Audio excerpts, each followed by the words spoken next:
Hi Chris here, how are you doing? I have right in front of me here the Teclast X3 Pro. Now this is the successor to the Teclast X2 Pro that I reviewed approximately a year ago, and that model had the Core 5-way 10 in it. This particular model now has the Core M Skylake M3 6Y30, so it's the same chipset that we see in the Cube i9, which is the other tablet out of China with the same chipset. But unlike the Cube i9, this model has 8 gigabytes of RAM, and unfortunately it didn't get a redesign, so it looks, or will look, exactly the same as the X2 Pro that I reviewed, which I think is a little unfortunate. So maybe what they saved on the design costs has allowed them to perhaps go with the larger amount of RAM there versus the Cube. I do have the keyboard in the background here, which I will also unbox in this video. So I bought this one here from gearbest.com, and I'm not really too happy with the way they have packaged this up. If you have a look, it's just a thin bubble wrap, and I think that's just not good enough at all, because if you think about this is a 450 US, well, the price I paid for it, I don't find that acceptable at all that they package it up with just a very thin, flimsy little bubble wrap packaging around it. This should have been at least double boxed. Anyway, hopefully there is no damage to it. I can see the package has already had a few little knocks. Hopefully all okay.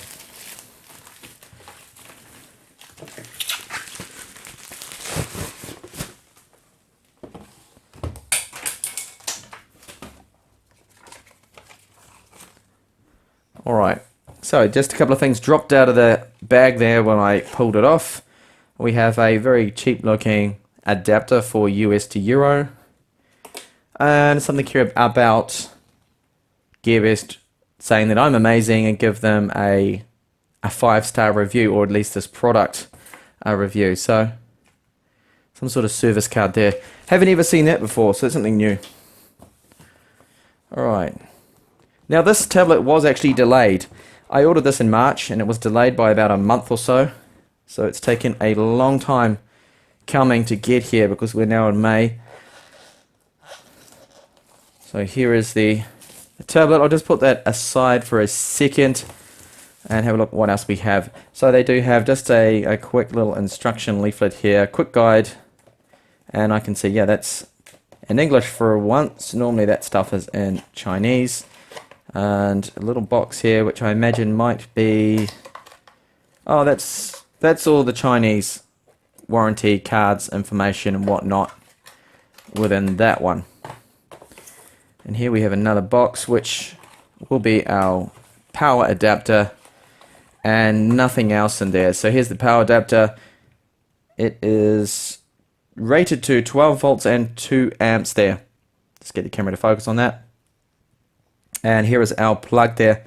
So if you're looking for a replacement, and if you want to know where the positive is in the middle and it's negative on the outside.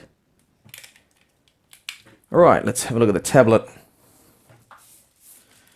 Okay, so you see there are those large bezels, exactly how I remember from the X2 Pro.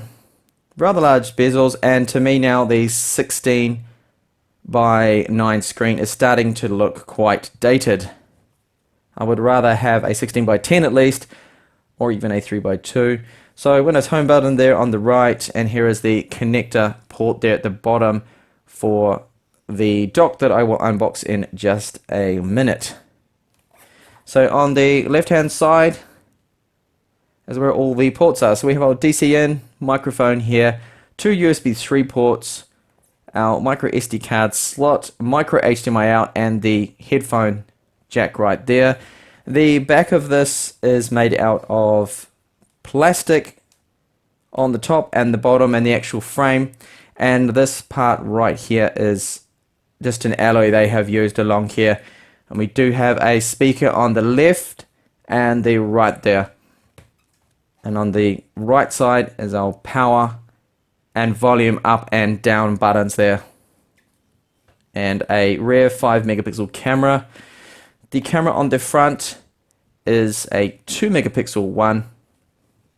Now one of the things I didn't like with the X2 Pro, and of course it's going to be the same, exactly the same with this model here, is the fact that Teclast decided to go with square corners, which I find very unusual, the way they have just squared off. And it's not very comfortable to hold. If you're going to hold it in your hands, these corners will actually just dig in either side there, and it's very annoying. So let's have a look at the weight of the tablet. It comes in at 921 grams, and I have just unboxed the keyboard too, so I'll weigh that. Keyboard is 674 grams, and together, this is how it docks in. You're traveling, you just put it in like that. Together they weigh 1.59 kilos, so it's rather heavy and a little bulky too, so that's probably even actually heavier than some 13, definitely heavier than some 13-inch Ultrabooks. You can see there. So the keyboard has only one fixed position. It just docks in like so. Just slot it in. There are magnets there to help guide it in, and it looks to be reasonably solid the way it fits on there. You can shake that around, and I will quickly show you the design of the keyboard that here we have on the front. They're rather, I wouldn't say large, it's quite a small trackpad, but it's, I guess, not too bad for the size. It's 11.6 inches. We do have various different functions here. We've got number lock, scroll lock.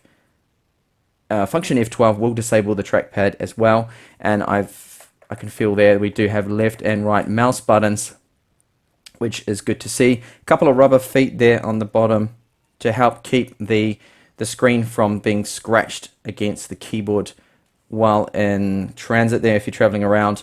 And on the back we do have these 4 rubber pads there. The back material here, this is plastic. It's a hard ABS kind of plastic that they have used. And on the right hand side we do have one USB 2 port, which is probably ideal there for connecting up your wireless mouse receiver and keyboard or something. So not too bad. Overall the quality seems quite good. There doesn't seem to be much flex at all within the keyboard, because it is a hard base there and not a keyboard cover. Actually there's very little flex in that, and overall it feels okay to type on. Good amount of travel there. So let's have a look at the tablet device manager and see what we have on board, and to get a feel of that trackpad. It seems to be reasonably accurate, and gestures, no gestures, or they're at least not enabled, and that's probably not a bad thing, because I noticed that with the Chewy HO12 keyboard, gestures could not be disabled, or I haven't figured out how to disable them yet, and it's actually a real pain to use, because swiping around this becomes a huge annoyance because of the gestures. Using the trackpad is almost impossible, but here that doesn't seem too bad. So have a quick look now in the device manager and see what we have on board, and have a look at the free amount of space. So the disk drive is a 4C 128GB SSD. That's a SATA 3 unit. It would be a M.2 drive. So next generation form factor, what it used to be called. 102GB free there. And the network adapter is probably another Realtek. Oh, what do you know? Look at that. Intel dual band wireless AC. That is good to see. I'm really happy that they have put that in there, because it is about time. We are now in 2016. Definitely time for dual band.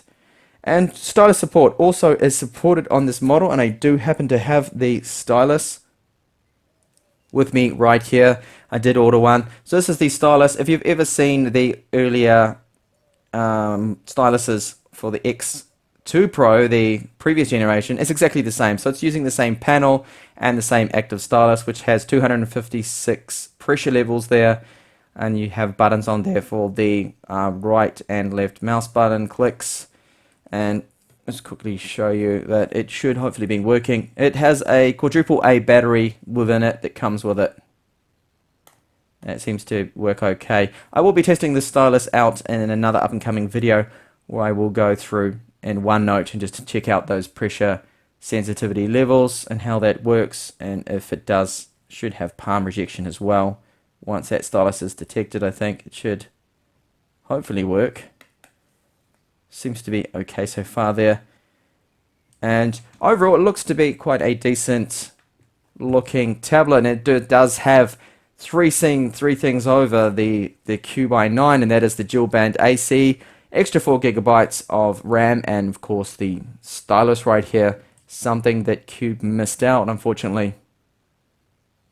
So I'll be back with this tablet in some up and coming videos where I will benchmark everything, test it out, and I will also have a comparison video to compare this X3 Pro model against the Q by 9, which is the other Chinese flagship Core M3 6Y30 tablet that's out there. So do stay tuned to the channel there and keep an eye on the playlist, and hopefully I will get those videos out soon. Thanks for watching. See you soon.